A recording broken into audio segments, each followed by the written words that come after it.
Guys, അപ്പോൾ ഇന്നത്തെ വീഡിയോയിൽ ഡ്രാഗൺ ബോൾ ആനിമേ സീരീസ് കണ്ടിട്ടുള്ള പിക്കലോ എന്ന ക്യാരക്ടർ ആരാണെന്നും തന്റെ പവേഴ്സ് എന്തൊക്കെയാണെന്നും ഡ്രാഗൺ ബോൾ സീരീസിൽ തന്നെ എത്രത്തോളം ഇമ്പോർട്ടൻ്റ് ആയ ക്യാരക്ടർ ആണെന്നും തുടങ്ങിയ കാര്യങ്ങളാണ് നോക്കാൻ പോകുന്നത്. അപ്പോൾ ഒട്ടും തന്നെ സമയം കളയാതെ നമുക്ക് ഡയറക്റ്റ് വീഡിയോയിലേക്ക് പോകാം.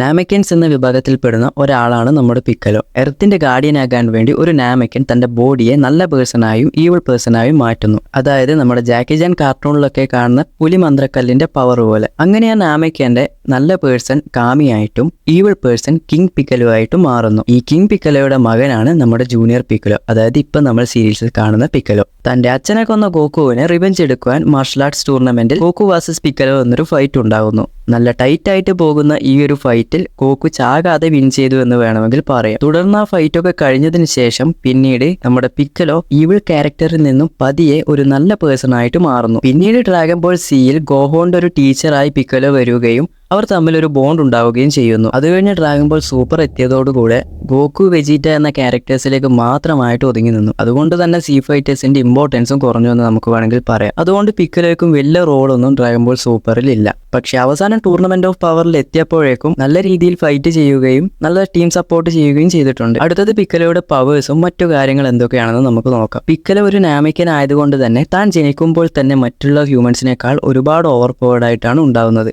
അതുപോലെ തന്നെ നാമക്കിയൻസിന് മാത്രമേ ഡ്രാഗൺ ബോൾസ് ക്രിയേറ്റ് ചെയ്യാൻ കഴിയുകയുള്ളൂ എന്ന കാര്യം നിങ്ങൾക്ക് അറിയാമെന്ന് ഞാൻ വിചാരിക്കുന്നു. അതുകൊണ്ട് വേണമെങ്കിൽ പിക്കലോവിന് എർത്തിന്റെ ഗാർഡിയൻ ആകാനും ഡ്രാഗൺ ബോൾസ് ക്രിയേറ്റ് ചെയ്യാനും സാധിക്കും. അതുപോലെ തന്നെ സീ ഫൈറ്റേഴ്സിനിടയിൽ കൂടുതൽ സെൻസിങ് എബിലിറ്റി ഉള്ളതും റീജനറേറ്റിംഗ് പവറും ബോഡി ജയൻജാറ്റിക് ആക്കാനൊക്കെ നമ്മുടെ പിക്കലോവിന് സാധിക്കും. നാമക്കൻ സാഗയിൽ ഫ്രീസയുടെ സെക്കൻഡ് ഫോമിന് ഈക്വൽ ആയിട്ടും ആൻഡ്രോയിഡ്സ്, സെല്ല്, മേർജൻ ബു തുടങ്ങിയ വില്ലൻ ക്യാരക്ടറൊക്കെ ആയിട്ട് കുറച്ചു നേരമെങ്കിലും നല്ല ഈക്വൽ ആയിട്ട് ഫൈറ്റ് ചെയ്യാൻ നമ്മുടെ പിക്കലോവിന് സാധിച്ചിട്ടുണ്ട്. ഗോകുവിന്റെ കാമേഹാമേഹായും വെജിറ്റയുടെ ഫൈനൽ ഫ്ലാഷും പോലെയൊക്കെ പിക്കലോയുടെ ഒരു മൂവാണ് സ്പെഷ്യൽ ബീം കാനോൺ. ഇത് ക്രിയേറ്റ് ചെയ്തതും പിക്കലോ തന്നെയാണ്. പിന്നീട് ഈ ഒരു ടെക്നിക്ക് ഗോഹോൺ യൂസ് ചെയ്തതായിട്ട് സീരീസിൽ കാണിച്ചു തന്നിട്ടുണ്ട്. നേരത്തെ പറഞ്ഞതുപോലെ തന്നെ ഡ്രാഗൺ ബോൾ സൂപ്പറിൽ പിക്കലോക്കും ഗോഹോണും തന്നെ വലിയ റോളൊന്നും ഇല്ലാത്തതുകൊണ്ട് ഡ്രാഗൺ ബോൾ സൂപ്പർ ഹീറോ എന്ന മൂവിയിൽ ഫസ്റ്റ് ടൈം നമുക്ക് പിക്കലോവിന് ഒരു ട്രാൻസ്ഫോർമേഷൻ കൊണ്ടുവന്നിട്ടുണ്ട്. ഇതിലെ ഫസ്റ്റ് ട്രാൻസ്ഫോർമേഷൻ എന്നത് പിക്കലോ ഡ്രാഗൺ ബോൾ വെച്ച് സമൺ ചെയ്ത് തന്റെ പൊട്ടൻഷ്യൽ പവറിനെ അൺലിസ്റ്റ് ചെയ്യും. ഈ ഒരു പവർ എന്നത് പിക്കലോയെ വലിയൊരു പവർ ചേഞ്ചിലേക്ക് മാറ്റുകയൊന്നുമില്ല. ഏകദേശം ഒരു ഗോഹോണിന്റെ അൾട്ടിമേറ്റ് ഫോമിന്റെ ഒക്കെ വേണമെങ്കിൽ നമുക്ക് പറയാം. ഇനിയും കറക്റ്റായി പറഞ്ഞാൽ ഗോകുവിന്റെ മാസ്റ്റേർഡ് അൾട്രാ ഇൻസ്റ്റിക്റ്റിന് മുമ്പ് ഗോകുവിന്റെ ഒരു ബേസ് അൾട്രാ ഇൻസ്റ്റിക്റ്റ് പോലെ പിക്കലോയുടെ പൊട്ടൻഷ്യലിന്റെ ഒരു ജസ്റ്റ് ബേസ് ഫോം എന്ന് വേണമെങ്കിൽ നമുക്ക് പറയാം. അതിനുശേഷമാണ് നമ്മുടെ ഓറഞ്ച് പിക്കലോ എന്നൊരു ട്രാൻസ്ഫോർമേഷനിലേക്ക് പിക്കലോ പോകുന്നത്. ഈ ഒരു ട്രാൻസ്ഫോർമേഷനിൽ എത്തിയ നമ്മുടെ പിക്കലോ ലുക്ക് തന്നെ വേറെ ലെവലായിട്ടാണ് വെച്ചിട്ടുള്ളത്. ഒറ്റ നോട്ടത്തിൽ നമുക്കൊരു വില്ലൻ ക്യാരക്ടർ ആയിട്ടൊക്കെ തോന്നും. നാമക്കിയൻസിന്റെ പ്രൈഡ് എന്ന മൂവ്മെന്റ് ആണ് പിക്കലോ പുറത്തേക്ക് കൊണ്ടുവരുന്നത്. ഈ ഒരു ട്രാൻസ്ഫോർമേഷന്റെ സമയത്ത് തന്നെ പിക്കലോയുടെ പുറം ഭാഗത്ത് ഒരു വെളിച്ചം കാണാം. ആ ഒരു വെളിച്ചത്തിന്റെ ഇടയിൽ നമുക്കൊരു മരത്തിന്റെ ഒരു ചിത്രവും കാണാൻ സാധിക്കും. ആ ഒരു മരമാണ് അജിസ. ഡെന്റെ ഒരു സമയത്ത് ക്രില്ലനോടും ഗോഹോണിനോടും ഈ ഒരു കാര്യം പറഞ്ഞിട്ടുണ്ട്. പണ്ട് കാലത്ത് നാമക്കിയൻ പ്ലാനറ്റിൽ ഉണ്ടായ ഒരു മരമാണെന്നും പിക്കലോയുടെ പുറകിൽ അത് റെപ്രസെന്റ് ചെയ്തിട്ടാണ് ഇത് കൊണ്ടുവന്നിട്ടും ഉള്ളത്. അതുപോലെ തന്നെ ഈ പടത്തിന്റെ അവസാനം ഗോഹോണിന്റെ പുതിയൊരു ട്രാൻസ്ഫോർമേഷൻ, അതായത് ബീസ്റ്റ് ഗോഹോൺ എന്നൊരു ട്രാൻസ്ഫോർമേഷൻ എന്നെ സഹായിച്ചത് നമ്മുടെ പിക്കലോ ആണ്.